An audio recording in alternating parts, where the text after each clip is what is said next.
What are magic numbers?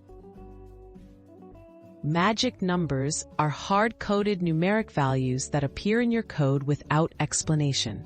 These numbers often have hidden meaning, making code harder to understand and maintain.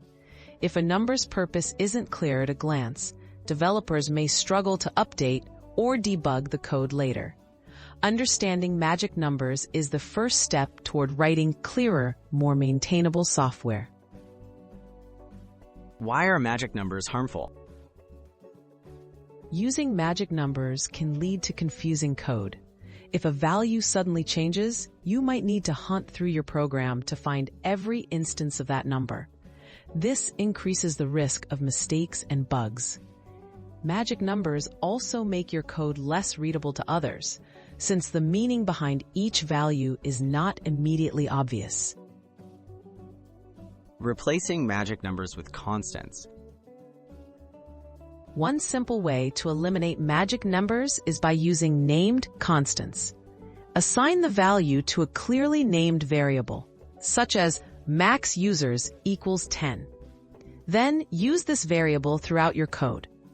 This makes your code easier to read and update, since changes only need to be made in one place, and the name explains the value's purpose. Best practices for defining constants. Place constants at the top of your file or in a dedicated configuration section. Use clear descriptive names in all capitals, like minimum age or default timeout seconds. Group related constants together for organization.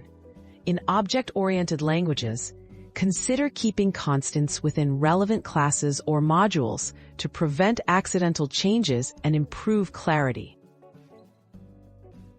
Benefits of eliminating magic numbers.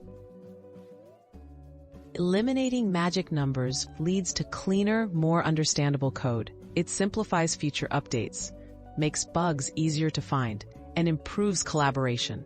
When every number has a name and purpose, your code base becomes more reliable and easier for others to navigate.